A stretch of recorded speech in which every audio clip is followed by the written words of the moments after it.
एक निवेदन आप सबसे करेंगे। दुख है ना थोड़ा सा अगर आपके जीवन में, शिव जी को आप जल चढ़ाना चालू कर दीजिए।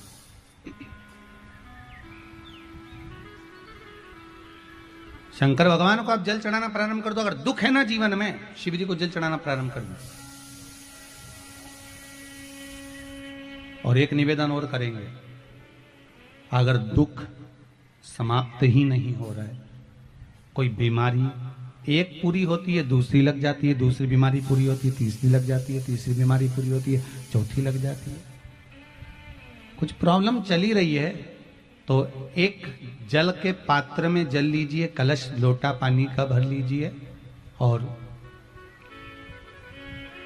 उस पात्र में चावल के 2 दाने डाल लीजिए, अक्षत के 2 दाने डालिए। घर में से लेकर जाओ, थोड़ा सा जल बेलपत्री के वृक्ष के नीचे डाल दीजिए, थोड़ा सा जल पीपल के वृक्ष के नीचे डाल दीजिए और थोड़ा सा जल या तो आंवले का पेड़ मिल जाए या शमी का वृक्ष मिल जाए, शमी का वृक्ष मिले या आंवले का वृक्ष मिले, उसके नीचे डाल दीजिए। 3 जगह पर अगर कोई बीमारी ऐसी हो गई कि वो समाप्त नहीं हो रही, बड़ी बड़ी तकलीफ, मतलब एक बार दवाई अगर चालू हो गई तो दवाई बंद ही नहीं हो रही है, तो उसके लिए आपको 3 जगह पर जल चढ़ाना प्रारंभ कर दो। मात्र 1 हफ्ते से ज्यादा चढ़ाना भी नहीं पड़ेगा। जैसे 1 हफ्ते आप टेबलेट लेते हो, गोली लेते हो, 1 हफ्ते चढ़ाना प्रारंभ कर दो। सबसे पहले बेलपत्री के पेड़ के नीचे क्या करना है, जल का पात्र लेना है, उसमें 2 दाने चावल के डालना, 2 दाने अक्षत के डालिए। पहले बेलपत्री के पेड़ के नीचे जाओ, वहां जल चढ़ाओ, फिर जाइए पीपल के वृक्ष के नीचे, वहां जल चढ़ाइए, आखिरी में या तो शमी के नीचे या फिर आंवले के नीचे, इन दोनों में से कोई एक वृक्ष जिसके नीचे। पर 1 हफ्ते अगर आपने आंवले में चढ़ाया है तो आंवले में ही चढ़ाना, शमी में चढ़ाया है तो शमी में चढ़ाना है। ये बदल के मत चढ़ाना कि आज मैं शमी में चढ़ा देती हूँ कल आंवले में चढ़ा दूंगी, ऐसा नहीं। कितना सुंदर कहा है, जब जिंदगी बहुत संघर्ष में चल रही हो, बहुत दुख का जीवन चल रहा हो, बहुत कष्ट का जीवन चल रहा हो,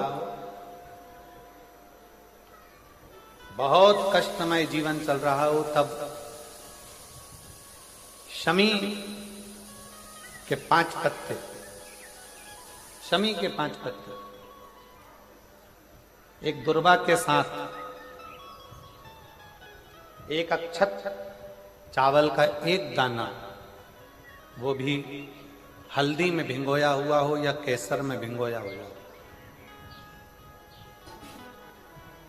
शमी पत्र 5, 1 दुर्वा, 1 चावल का दाना, जो दिल से हृदय से बेलपत्री के वृक्ष के नीचे पार्थिव लिंग का निर्माण कर कर मट्टी का शिवलिंग बनाकर प्रदोष काल में, मतलब शाम के समय पर शिवलिंग बनाकर उस पे जल चढ़ाकर, जो ये 5 शमी का पत्र, 1 दुर्वा और 1 चावल का दाना, अपनी कामना कर कर जो दुख चल रहा है बाबा से विनय कर कर 1-1 पत्ता जब समर्पित कर दे, फिर 1 दुर्वा समर्पित कर दे, फिर 1 चावल का दाना समर्पित कर दे और बाबा का वहीं पर पुनः विसर्जन कर दे, 3 महीना तो जाने दो, 15 दिन के अंदर वो दुख कटता जरूर है, चाहे कोई भी दुख,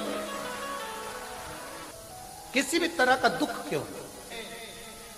1 बेलपत्र के वृक्ष की परिक्रमा करने वाले को हजारों अश्वमेध यज्ञ का फल प्राप्त हो जाता है, हजारों अश्वमेध यज्ञ का फल प्राप्त हो जाता है। उसी तरह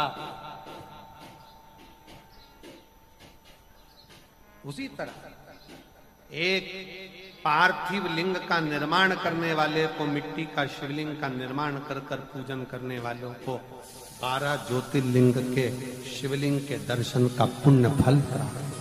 बहुत ध्यान लगाकर सुनिएगा। एक बेलपत्री और उस बेलपत्री में 1 चंदन की बिंदी और 1 अक्षत का दाना मात्र रखकर भी अगर शिवालय पर चढ़ा दी जाती है एक बेलपत्री, एक चंदन का बिंदी, और चंदन फिर निवेदन करेंगे। आज के जमाने में तुम लोग सब घिसा घिसाया, पड़ा पड़ाया, डब्बी का सामान ले लेकर, वो नहीं, चंदन की एक मुठिया रखो, थोड़ा सा भी घिसो, जरा सा भी घिसो, उसकी एक बिंदी और एक चावल का दाना जब हम भगवान देवाधिदेव महादेव को समर्पित करते हैं, अपनी कामना कर कर समर्पित करते हैं, तो निश्चितता है, महापुराण की कथा कहती है, शंकर भगवान उसका फल शीघ्र प्रदान कर देते हैं। भले आपने कुछ करा ना करा, उसका फल तुम्हें मिल जाए। में जाना, लोटा भरकर जल समर्पित करना, और कभी तुम्हारे जीवन में अगर तुमको लग रहा है कि मैं दुखों से पीछा छूट ही नहीं रहा, तब उस जगह पर बेलपत्री के मध्य भाग में पीला चंदन, ये जो पत्ती है और ये दो पत्ती हैं, ये बड़ी पत्ती और ये बीच की जो दो पत्ती हैं, इसके बीच में जो डंडी का भाग रहता है, जो बीच में डंडी का जो भाग है, बड़ी पत्ती और ये दो छोटी पत्ती के मध्य में जो डंडी का भाग है, उस डंडी के भाग में पीला चंदन और एक अक्षत पीला, शंकर भगवान को आप अगर प्रदोष काल में समर्पित कर रहे हैं, तो ये निश्चित है कि धीरे धीरे कर कर वो दुख समाप्त होगा, वो दुख कटेगा ही।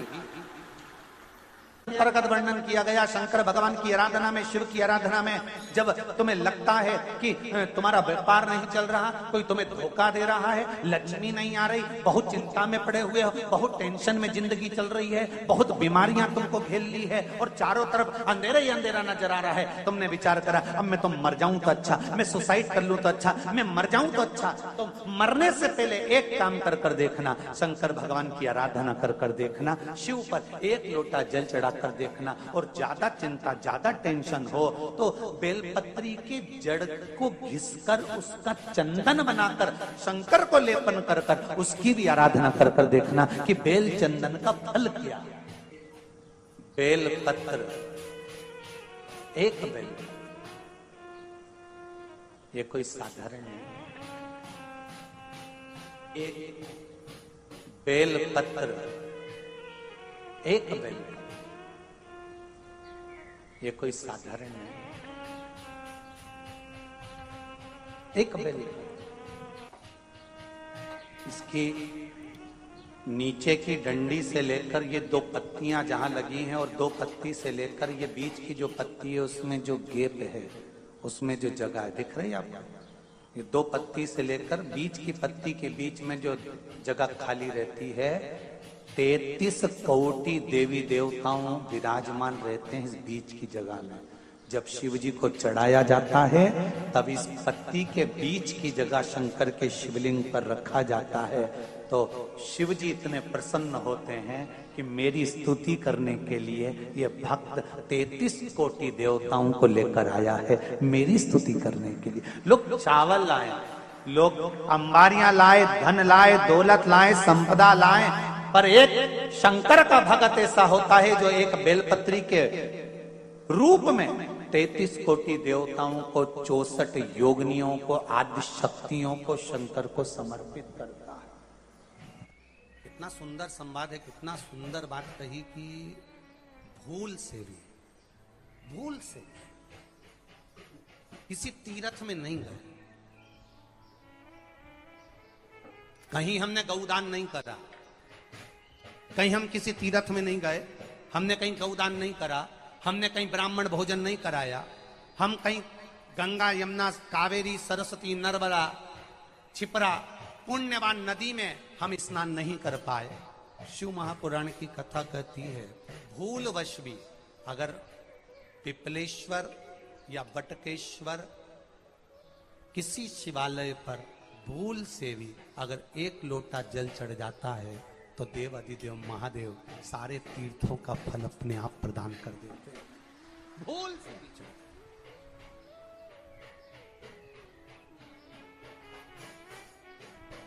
एकांतेश्वर महादेव किसी तीर्थ में नहीं गए,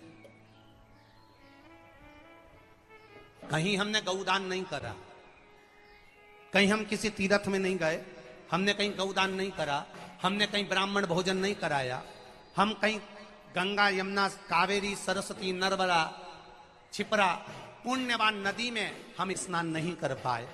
शिव महापुराण की कथा कहती है भूलवश भी अगर पिपलेश्वर या बटकेश्वर किसी शिवालय पर भूल से भी अगर एक लोटा जल चढ़ जाता है तो देव अधिदेव महादेव सारे तीर्थों का फल अपने आप प्रदान कर देते हैं। भूल से भी चढ़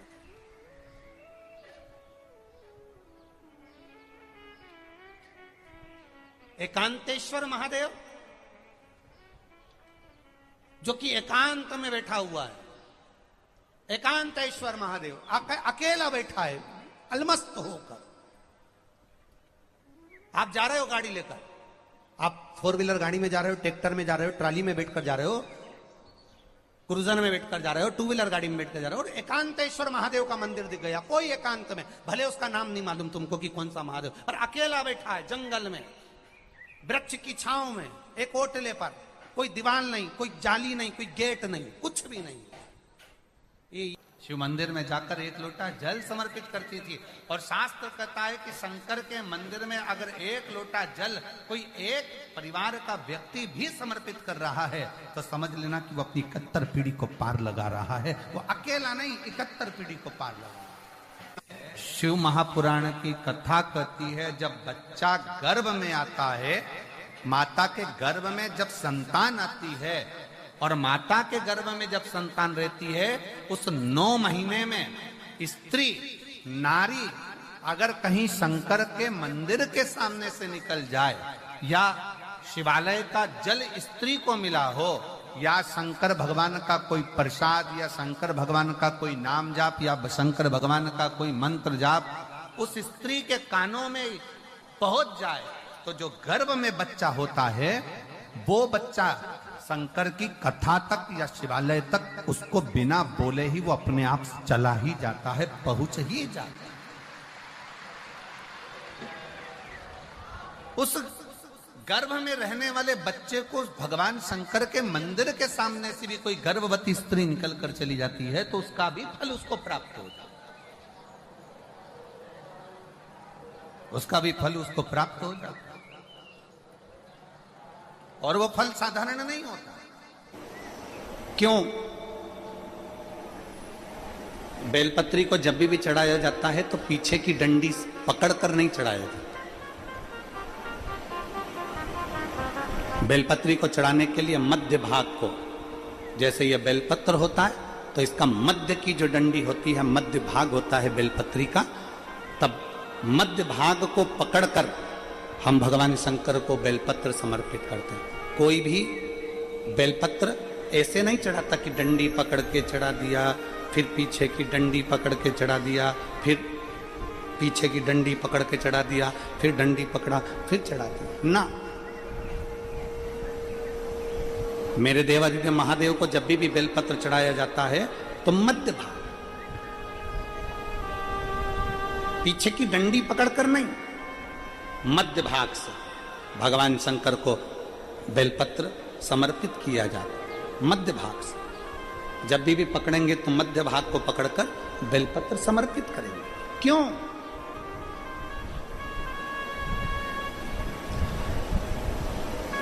क्योंकि हमने भगवान शिव को मध्य भाग पकड़कर इसलिए समर्पित करा कि ये केवल बेलपत्र का मध्य भाग नहीं है मेरे शंभू, मेरे हृदय के मध्य भाग को मैं आपके चरणों में समर्पित कर रही हूं। मेरा दिल, मेरा हृदय, मेरा चित्त मैं आपको दे रही हूं। मध्य भाग एक विश्वास के साथ दे रही हूं। इतनी सुंदर बात नंदी ने कही है। नंदी ने ये बात जो कही वो वास्तव में बड़ी सुंदर है कि मान लो यदि कोई कार्य तुम्हारा हो नहीं रहा और पूरी दुनिया में तुमने कर कर देख लिया, बहुत प्रयास कर कर देख लिया, तो भी वो कार्य अगर तुम्हारा नहीं होता तो फिर एक काम करो कि शिव की स्तुति करो, शंकर की स्तुति, शंकर का गुणगान, शंकर की भक्ति, शंकर का स्मरण।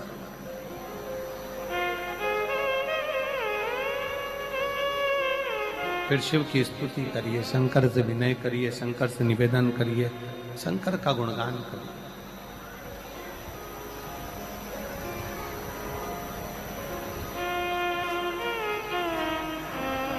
पर भगवान की भक्ति होती कब? जितने आस्था चैनल पर कथा सुन रहे हैं, जितने फेसबुक यूट्यूब पर कथा सुन रहे हैं, जितने पंडाल में बैठकर शिव भक्त कथा को रसपान कर रहे हैं, उनसे निवेदन करूंगा कि शंकर की भक्ति होती कब है? शंकर का स्मरण कब होता है? शंकर की भक्ति कब होती है? शंकर की कथा सुनने में मन कब लग सकता है?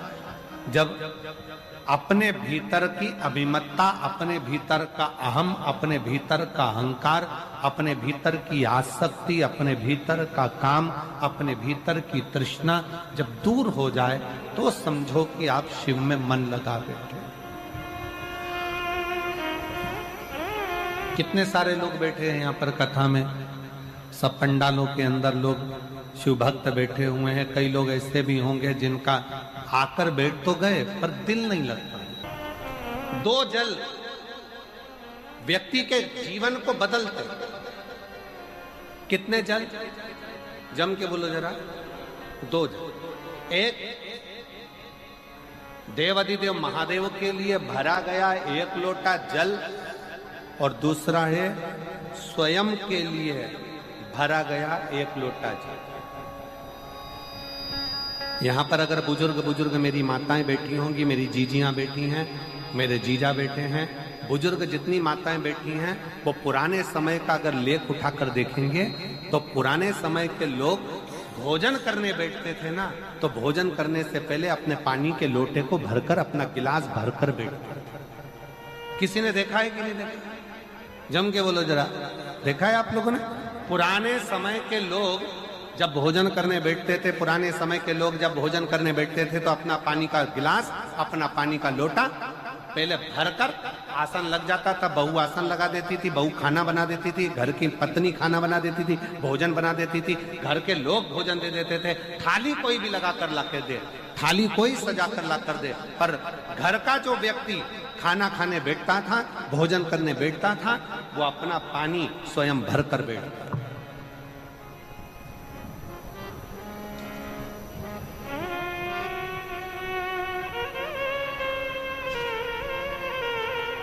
अब आज के जमाने में दुनिया के लोग कहते हैं मैं दुकान चला रहा हूं, दुनिया के लोग कहते हैं मैं घर चला रहा हूं, दुनिया के लोग कहते हैं मैं ये कर रहा हूं। तुम अपना खुद का पानी भरकर तो बैठ नहीं रहे और कह रहे हो कि घर चला रहा हूं। स्वयं का एक गिलास पानी व्यक्ति नहीं भर पा रहा। कितना सुंदर कहा है महाराज जी। बहुत सावधानी से सुनिएगा। दो जगह का जल व्यक्ति के जीवन को बदल देता है। एक शिव के लिए भरा गया जल और दूसरा स्वयं के लिए भरा गया जल। स्वयं